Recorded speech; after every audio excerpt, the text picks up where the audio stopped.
ಬಾಗಲಕೋಟೆ ಜಿಲ್ಲೆಯಲ್ಲಿ ಕಾಂಗ್ರೆಸ್ ಅಭ್ಯರ್ಥಿ ಸಂಯುಕ್ತ ಪಾಟೀಲ್ ಮತಬೇಟೆಯನ್ನು ನಡೆಸಿದ್ದಾರೆ. ಬೇವೂರ ಬೇನಕಟ್ಟಿ ಗ್ರಾಮದಲ್ಲಿ ಭರ್ಜರಿ ಮತ ಶಿಕಾರಿಯನ್ನು ನಡೆಸಿದ್ದಾರೆ.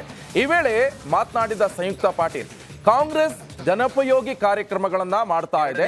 ನಿಮ್ಮ ಕಷ್ಟದ ಪರಿಸ್ಥಿತಿಯಲ್ಲಿ ನಿಮ್ಮ ಜೊತೆ ನಿಂತು ನಿಮಗೆ ಶಕ್ತಿಯನ್ನು ತುಂಬುವುದು ಪ್ರತಿ ಸರ್ಕಾರದ ಜವಾಬ್ದಾರಿ. ಕಳೆದ 10 ವರ್ಷಗಳಲ್ಲಿ ದೇಶದ ಸಾಲ ಸಾಕಷ್ಟು ಹೆಚ್ಚಿದೆ. ಕಾಂಗ್ರೆಸ್ಗೆ ಮತ ನೀಡಿ ಅಭಿವೃದ್ಧಿ ಕಾಮಗಾರಿಗಳನ್ನ ನೋಡಿ ಅಂತ ಸಂಯುಕ್ತ ಪಾಟೀಲ್ ಹೇಳಿದ್ರು. ಇನ್ನು ಸಂಯುಕ್ತ ಪಾಟೀಲ್ ಪರ ಸಚಿವ ರಾಮಲಿಂಗಾರೆಡ್ಡಿ ಕೂಡ ಮತಯಾಚಿಸಿದ್ರು. ಎಲ್ಲಾ ನಮ್ಮ ರೈತರಿಗೆ ಬೆಂಬಲ ಬೆಲೆಯನ್ನ ನೀಡಬೇಕು. ಅವ್ರು ಹೇಳಿದ್ರು ರೈತರ ಆದಾಯವನ್ನ ದುಪ್ಪಟ್ಟು ಮಾಡ್ತೀವಿ ಅನ್ನುವಂತಹ ಮಾತನ್ನ ಹೇಳಿದ್ರು. ಅವ್ರು ರೈತರ ಆದಾಯ ದುಪ್ಪಟ್ಟು ಮಾಡ್ಯಾರೋ ಇಲ್ಲೋ ನನಗೆ ಗೊತ್ತಿಲ್ಲ, ಅದ್ರ ಖರ್ಚು ಮಾತ್ರ ದುಪ್ಪಟ್ಟಾಗಿತ್ತು. ಇಂಥ ಒಂದು ಪರಿಸ್ಥಿತಿಯಲ್ಲಿ ರೈತರಿಗೆ ಸಾಲನು ದುಪ್ಪಟ್ಟಾಗ್ಯಾವ. ಹೌದಿಲ್ರಿ ಕಾಕರಿ? ಬಿಜೆಪಿ ಪಕ್ಷರಿ ಕಾಕರಿ, ನಿಮ್ಮ ಸಾಲವನ್ನ ದುಪ್ಪಟ್ಟು ಮಾಡಿದ್ದು ಬಿಜೆಪಿ ಪಕ್ಷ. ನಿಮ್ಗೆ ಗೊತ್ತಾಗಿದ್ದಿಲ್ರಿ? 10 ವರ್ಷನಾಗ ಯಾವ ಪಕ್ಷ ಅಧಿಕಾರನಾಗ ಅದರಿ ಗೊತ್ತದ್ರಿ ಕಾಕರಿ ಅವ್ರಿಗೆಲ್ಲ. ಸೊ ಅದಕ್ಕೆ 10 ವರ್ಷನಾಗ ನಿಮ್ಮ ಸಾಲ ದುಪ್ಪಟ್ಟಾಗೈತಿ, ನಿಮ್ಮ ಖರ್ಚು ದುಪ್ಪಟ್ಟಾಗೈತಿ. ಇಂಥ ಒಂದು ಪರಿಸ್ಥಿತಿಯಲ್ಲಿ, ಇಂತಹ ಒಂದು ಸಂದಿಗ್ಧ ಪರಿಸ್ಥಿತಿಯಲ್ಲಿ ಭಾರತ ದೇಶವನ್ನು ವಿಶ್ವಗುರು ಮಾಡಬೇಕು ಅಂತ ಅವ್ರು ಹೇಳ್ತಾರೆ.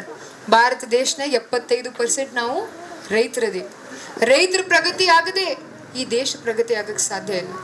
ಸೊ ಅದಕ್ಕಾಗಿ ರೈತರ ಬೆನ್ನೆಲುಬಾಗಿ ನಿಲ್ಲಬೇಕು ಅನ್ನುವಂತಹ ನಿಟ್ಟಿನಲ್ಲಿ ನಾವು ರೈತರ ಸಾಲನೂ ಮನ್ನಾ ಮಾಡ್ತೀವಿ, ಮುಂದೆ ರೈತರಿಗೆ ಬೆಂಬಲ ಬೆಲೆಯನ್ನು ಕೂಡ ಘೋಷಣೆ ಮಾಡ್ತೀವಿ ಅಂತ ನಾನು ಬಹಳ ಘಂಟಾಘೋಷವಾಗಿ ಇವತ್ತು ನಾನು ಹೇಳಕ್ಕೆ ಇಷ್ಟಪಡ್ತೀನಿ. ಎಲ್ಲ ನಮ್ಮ ರೈತರಿಗೆ ಬೆಂಬಲ ಬೆಲೆಯನ್ನ ನೀಡಬೇಕು. ಅವ್ರು ಹೇಳಿದ್ರು ರೈತರ ಆದಾಯವನ್ನ ದುಪ್ಪಟ್ಟು ಮಾಡ್ತೀವಿ ಅನ್ನುವಂತಹ ಮಾತನ್ನ ಹೇಳಿದ್ರು. ನಮಸ್ಕಾರ, ಕರ್ನಾಟಕ ಪ್ರೈಮ್ ಟೈಮ್ಗೆ ಸ್ವಾಗತ. ನಾನು ಜಯಪ್ರಕಾಶ್ ಶೆಟ್ಟಿ. ನಡಿ ಈಗ ಶುರು ಮಾಡೋಣ. ಕೇಸರಿಯಿಂದ ಮನೋಲ್ಲಾಸ ಮನಸ್ಸು ಮತ್ತೇರಿ ಕುಣಿದಾಡಿದೆ ನೋಡು, ಮನಸ್ಸು ಮತ್ತೇರಿ ಕುಣಿದಾಡಿದೆ ನೋಡು. ಕ್ಷಣ ಕ್ಷಣವೂ ಆಚರಿಸಿ ಕೇಸರಿ ಹಬ್ಬ. ವಿಮಲ್ ಬಾಯಲ್ಲಿ ಹೇಳಿ ಕೇಸರಿ. ಇಡೀ ಕರುನಾಡು ಇವತ್ತು ರೆಬೆಲ್ ಆಗಿ ನಿಂತಿದೆ. ಈ ಹಗರಣಗಳನ್ನು ಸದನದಲ್ಲಿ ಪ್ರಸ್ತಾಪ ಮಾಡಲು ಕೂಡ ಕಾಂಗ್ರೆಸ್ ಹಿಂದೇಟು ಹಾಕಿದ್ದೇಕೆ? ನಿಮ್ಗೆ ಸಂಬಳ ಅದಕ್ಕೆ, ನಿಮಗೆ ವಾಹನ ಅದಕ್ಕೆ, ನಿಮಗೆ ವೆಪನ್ ಅದಕ್ಕೆ, ನೀವು ಅದನ್ನು ಸೆರೆ ಹಿಡಬೇಕಾಗಿತ್ತು. ನೀವು ವಿದ್ಯುತ್ ಬರ ಇದೆ ಅಂತ ಹೇಳ್ತಾ ಇದ್ದೀರಿ, ಎಲ್ಲಿ ಬರ ಇದೆ ನೀವು ಹೇಳಬೇಕು. ಪಾಕಿಸ್ತಾನ್ ಆಕ್ಯುಪೈಡ್ ಕಾಶ್ಮೀರ್ ಅದು ಎಂದೆಂದಿಗೂ ನಮ್ಮದು. 40 ಮೆಷಿನ್ಗಳು ತಂದಿತ್ತು ನೋಟ್ ಎಣಿಸುವುದಕ್ಕೆ, ಅದೇ ಹಾಳಾಯಿತು. ಮಥುರಾದ ಗಲಾಟೆ ಇದೆಯಲ್ಲ, ಅದು ಸ್ಥಳೀಯವಾಗಿ ಕೂತು ಪರಿಹರಿಸಬಹುದಾದಂಥ ಕಾನೂನಿದೆ. ಗ್ಯಾರಂಟಿ ಯೋಜನೆಯಿಂದ ನಷ್ಟ ಆಗಿದೆ, ಲಾಭ ಆಗಿದೆ, ದಯವಿಟ್ಟು ಹೇಳಿ.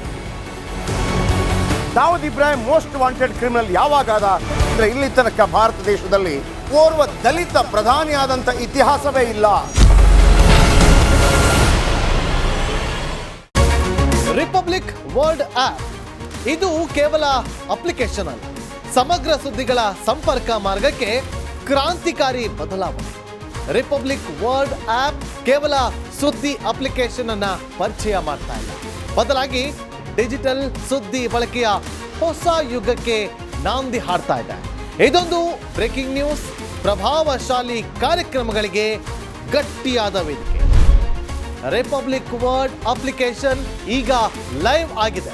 ಗೂಗಲ್ ಪ್ಲೇ ಸ್ಟೋರ್ ಮತ್ತು ಆಪಲ್ ಆಪ್ ಸ್ಟೋರ್ ಎರಡರಲ್ಲೂ ಲಭ್ಯವಿದೆ. ಈಗಲೇ ಡೌನ್ಲೋಡ್ ಮಾಡಿ.